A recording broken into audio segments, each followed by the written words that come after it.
YouTube channel back to the new blog. তো guys আজকের ব্লগটি হতে চলেছে অনেক অনেক স্পেশাল। তার আগেই বলে দিই আজকে কিন্তু 16ই জুন, মানে ঈদের মাত্র আর একদিন বাকি। আমরা কিন্তু এখন যাচ্ছি কুরবানি কিনতে। স্যার সরি গাইস, আমরা কিন্তু অলরেডি কুরবানি কিনেছি, কিন্তু আমার মামা একটি মানে খাসি বলে যেটি ছাগল, সেটা আজকে একটা ছাগল কিনবো। চলেন আজকে ব্লগে যা যা করবো সেটা দেখা যাক, লেটস গো। আমরা কিন্তু এখন হাটে যাবো, দেখি এখন কি হয়। তো ব্লগটি কিন্তু এখন আমরা সব ডিটেলস সহ লোকেশন সহ বলবো। তো গাইস আপনারা কিন্তু প্লিজ লাস্ট পর্যন্ত থাকবেন। তো চলেন গাইস, বেশি সময় বরবাদ না তো গাইস আমরা কিন্তু রওনা দিয়ে দিয়েছি। আর যাইতে যেতে কিন্তু রাস্তার কিন্তু অনেক সুন্দর কিছু মানে শ্যুট নিয়ে নিলাম।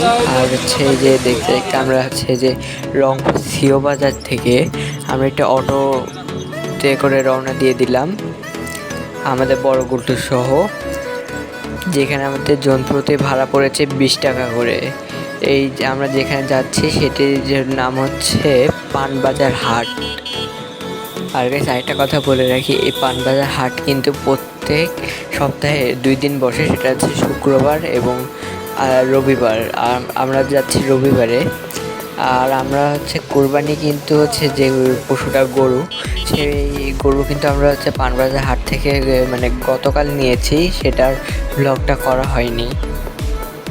আর এই রাস্তা দিয়ে যেতে যেতে অনেক সুন্দর আজকে ওয়েদারটা ছিল, মেঘলা ওয়েদার, বৃষ্টি বেশি ভাব, কিন্তু আকাশ প্রায় পরিষ্কার ছিল, বাতাস ছিল অনেক। আর এই হাটে পানবাজার হাটে কিন্তু মানে তুলনামূলকভাবে শহরের থেকে মানে সব কিছুর দাম কমই থাকে। আর হচ্ছে গতকাল আমরা যখন গরু কিনেছিলাম তখনও কিন্তু গরুর দাম কমই ছিল। আর কিছুক্ষণের মধ্যেই কিন্তু আমরা পৌঁছে যাব। দেখতে দেখতে কিন্তু আমরা সেই পানবাজার হাটে কিন্তু পৌঁছে গিয়েছি। আর বেশি একটা বড় না হাটটা, কিন্তু প্রচুর লোক হয়েছে, অনেক অনেক লোক। আর এই লোকের মধ্যে অনেকেই কিন্তু বেশিরভাগ মানুষ এখানে কুরবানি কিনতে আসছেন, আবার কেউ বিক্রি করতে আসছেন। এখানে গরু এবং ছাগল শুধু পাওয়া যায় না, এখানে হাঁস মুরগি থেকে শুরু করে সব ধরনের জিনিসই কিন্তু এনে পাওয়া যায়। আর হচ্ছে আমরা এখন পুরো মানে হাটটা ঘুরবো। আর এই যে এখানে আছে ছাগলগুলো হচ্ছে আজকে দেখতেছি, কিন্তু আমার কাছে মনে হয়েছে যে ছাগলের দাম আজকে একটু বেশি। ছাগল তারপর থেকে যে ইয়াগুলো আছে সেগুলোর দাম একটু তুলনামূলকভাবে বেশি, কারণ আজকে যেহেতু ঈদের লাস্ট দিন। আর হচ্ছে আজকে আবার গরুর দাম কম। আমরা যদি গতকাল যদি ইয়াটা নিতাম, খাসিটা যদি নিতাম, তাহলে হয়তো বা কম পড়তো। আর এই যে দেখতে দেখতে কিন্তু আমাদের এই যে খাসি একটা ডিসাইড হয়ে গেল পুরো। এই যে এই খাসিটার দাম অনেক জাস্টিফাই করে নিলাম আমরা। খাসিটা মোটামুটি ভালোই আছে। আর আজকে মানে খাসিটা প্রায় ভালোই আছে। আর আজকের হচ্ছে ওয়েদারটাও কিন্তু মানে বেশ জমজমাট।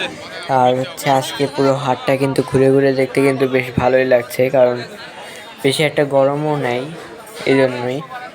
আর এখন এই খাসিটা কিনলাম আমরা, প্রায় ভালো হইলো। আর হচ্ছে বেশি একটা ভোগান্তি হয়নি বলতে গেলে। আর এই খাসিটা নিয়ে এখন আমরা বাসায় যাচ্ছি।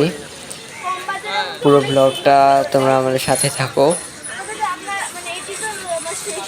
আর এই হচ্ছে ছাগলের যে খাদ্যগুলো সেগুলো আমরা হচ্ছে কিনলাম। আর গেছে ছাগলটাকে নিয়ে কিন্তু আমরা এখন হচ্ছে মানে বাসায় চলে যাব। ওকে বাসায় রেখে আমরা একটু বাইরে ঘুরতে যাব। আর এখন কিন্তু রংপুর শহরটা কিন্তু অনেক সুন্দর হয়েছে আগের তুলনায়। আর একটু পর আমরা বাইরে ঘুরতে যাব একটু। আর এখন প্রায় সন্ধ্যা আগা মুহূর্ত। আর যেহেতু আগামীকাল ঈদ, সেই উপলক্ষে কিন্তু রংপুর শহরকে কিন্তু অনেক সুন্দর করে সাজানো হয়েছে। আর হচ্ছে সামনে কিন্তু রংপুর চেকপোস্ট। আর আজকে এই ব্লগটা এই পর্যন্তই। তোমাদের কেমন লাগলো সেটা অবশ্যই কমেন্ট করে জানিয়ে দিবা। ধন্যবাদ গাইস। তোমরা যদি ব্লগটা ভালো থাকে অবশ্যই একটা লাইক দিয়ে দাও এবং সাবস্ক্রাইব করে দিও। ধন্যবাদ। সবাই ভালো থাকো, সুস্থ থাকবা। আসসালামু আলাইকুম।